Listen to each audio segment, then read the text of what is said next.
Que vous avez sûrement suite à tout ça. Donc Anne, pour terminer, merci à toi d'être là. Donc toi Anne, tu es syndicaliste, tu es ingénieur de recherche à EDF et donc tu participes à un groupe d'expertise sur les risques induits par la mise en concurrence des barrages hydroélectriques et j'aimerais que tu nous parles donc, du projet de privatisation des barrages, même si le gouvernement à qui on avait posé des questions nous assure à tout va qu'il n'y aura aucune privatisation. Qu'est-ce que ça veut dire sur la ressource en eau? Qu'est-ce que ça veut dire sur la souveraineté sur ces questions-là? Merci à toi. Oui, alors c'est vrai que cette question des barrages hydroélectriques est rarement vue sous l'angle du droit à l'eau, de la ressource en eau. C'est souvent vu exclusivement sous l'angle électrique. C'est vrai qu'essentiellement ça sert à produire de l'électricité, mais en fait ça sert aussi à bien d'autres usages, à commencer par l'irrigation, par la navigation, en passant par la navigation fluviale, le tourisme, la pêche, et puis il y a le refroidissement aussi des centrales nucléaires qui sont en aval, et puis il y a un enjeu aussi d'intégration dans les milieux dans l'écosystème dans lequel se trouvent ces barrages. Donc effectivement, il y a un grand risque qui pèse aujourd'hui sur ces barrages, puisque l'Union européenne demande depuis maintenant presque 15 ans, depuis 2005, d'ouvrir, alors effectivement, on joue avec les mots, il ne s'agit pas de privatiser les barrages puisqu'ils resteront en propriété de l'État, mais il s'agit d'ouvrir sa gestion à la concurrence avec des contrats de concession qui probablement iront de 30 à 40 ans, donc vraiment sur de la très longue durée. Aujourd'hui, l'essentiel de ce barrage, la concession est à EDF. Il y a également deux autres petites entreprises, la Chaîne et la CNR qui en ont. Et les barrages EDF stockent 75% des eaux de surface. Donc on voit qu'il y a vraiment un enjeu de ressources en eau.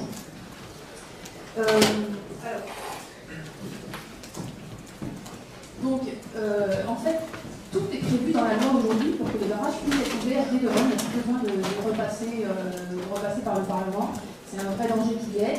Alors, c'est vrai que ça a traîné depuis 15 ans parce qu'on voit bien que c'est extrêmement compliqué à faire, qu'il y a des risques vraiment importants, que les contrats de concession sont absolument impossibles à écrire.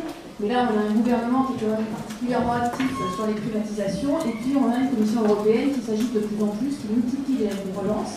Et pourtant, aucun autre pays. Alors, il s'agit particulièrement sur la France parce que EDF est un peu vu comme le modèle à abattre. On est le deuxième producteur d'hydroélectricité d'Europe après la Norvège. Mais tous les pays aucun autre pays d'Europe et même quasiment dans le monde n'a privatisé, donné la gestion au privé de ces concessions hydrauliques, pas que l'Allemagne, que la Norvège, mais même que les États-Unis. Et pourtant, ces pays-là, les grandes compagnies de ces pays-là sont sur les rangs, parce que qui va concourir à cette privatisation? Il y aura sûrement des Français, des types Engie, voire Total. Mais il y aura aussi des grands européens et puis peut-être aussi des Chinois comme le Chinois China Trador qui déjà essaye de prendre la main sur l'électricité au Portugal. Alors, il y a des enjeux, il y a des risques qui sont un peu génériques à toute délégation de services publics et qui ont été rappelés. Un appétit énorme des grandes compagnies, des risques de sous-investissement, une difficulté pour l'État, pour la puissance publique de contrôler. Mais il y a aussi des risques qui sont vraiment propres aux barrages hydroélectriques que je vais essayer de détailler et je pense que ça sera bien plus, encore pire qu'ailleurs si ça passe à la concurrence. Alors d'abord, il y a un problème d'arbitrage entre les différents usages que j'ai détaillés, l'irrigation, l'électricité, etc. Dans un contexte, on a parlé Mathilde, où la ressource en eau se raréfie, elle se raréfie aussi dans les barrages par le réchauffement climatique. Alors on ne se rend pas forcément compte que le réchauffement climatique est déjà là. Il y a déjà un gros déficit dans les barrages avec 300 mètres cubes par personne et par an qui manquent par rapport aux années 80, ce qui représente 6 fois la consommation d'eau potable en France. Donc on voit que c'est important. Il y a déjà des tensions, en particulier dans le sud-ouest, entre les différents usages. Mais on va vers bien pire que ça. Quand on regarde les prévisions qui sont basées sur les scénarios du GIEC, on voit qu'on va vers vraiment de graves pénuries, avec des débits qui vont largement baisser, en particulier en période de tension, en période d'étiage ou en été, qui pourrait diviser par 2, voire plus. On sait que le sud de la France, dans lequel se trouve la quasi-intégralité des barrages, va connaître dans les 30 prochaines années un climat qui sera proche de celui de l'Espagne aujourd'hui. qui ont un peu Podemos doit savoir qu'en Espagne, on ne sait pas forcément comment ici, mais il y a une véritable guerre de l'eau avec des gros conflits d'usage qui occupent beaucoup le débat politique.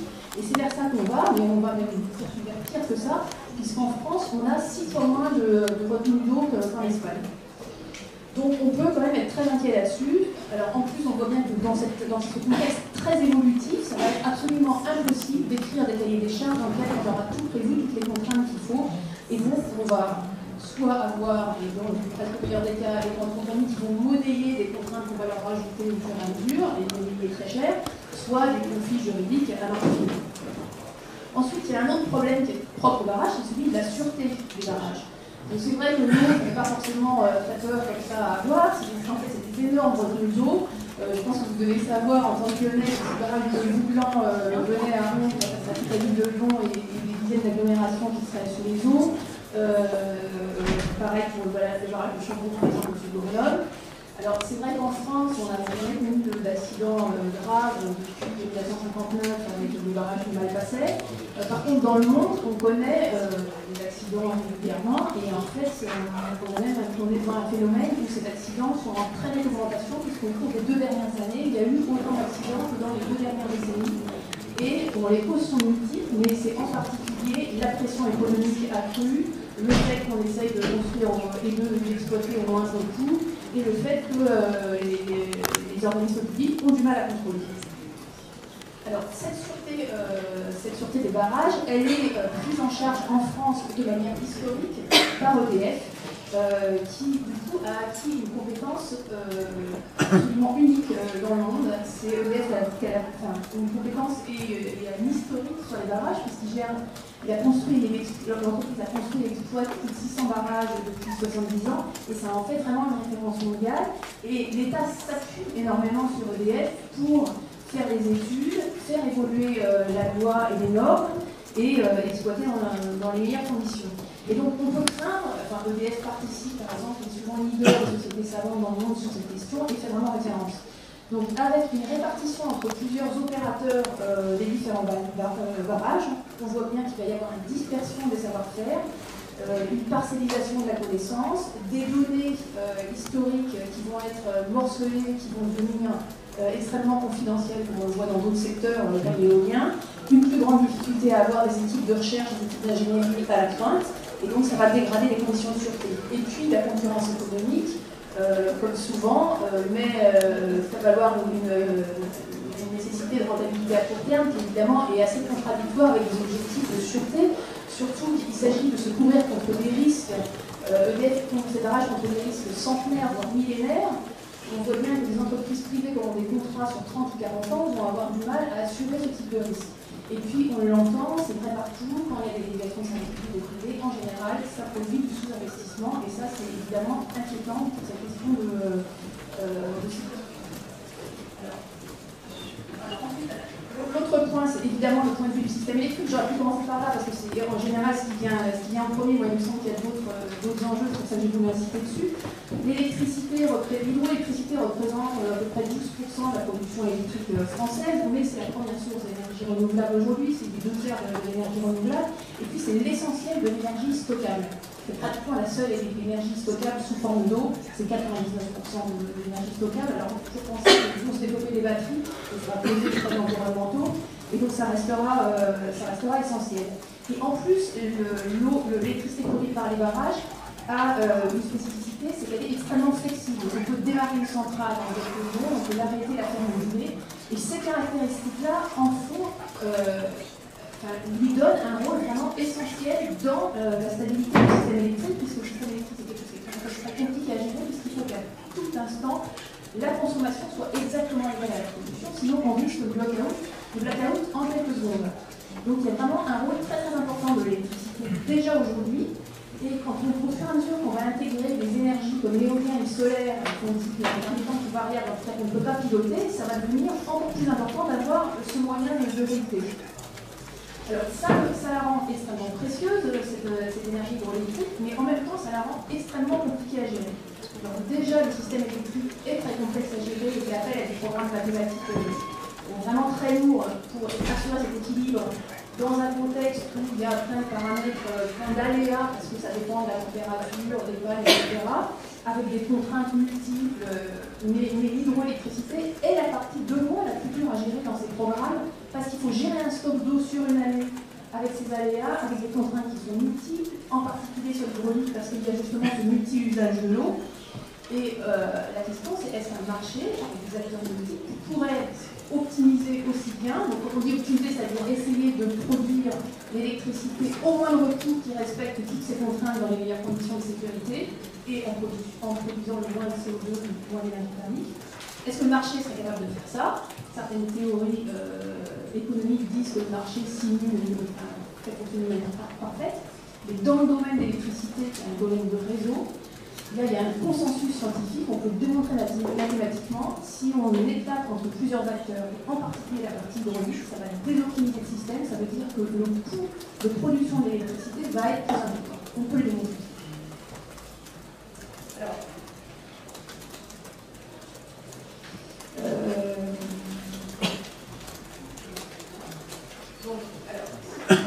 pour résumer, donc, sur la partie électrique, pour éviter le blackout, il faut maintenir un équilibre parfait, donc une coordination parfaite entre acteurs, ce que ne peut pas faire le marché. En plus, ça va fragiliser le système parce qu'on voit bien que les acteurs réagissent très vite, il faut une grande coordination. S'il y a des acteurs multiples, on risque plus le blackout. En plus, ça veut dire que chaque acteur a en fait un poids énorme. S'il s'amuse à jouer, à revenir son électricité, etc., il peut menacer la blackout et donc il peut monnayer cette menace très chère. Et puis, on risque d'augmenter la production thermique si ça a été mal géré. Maintenant, sur la question environnementale, elle est également en jeu.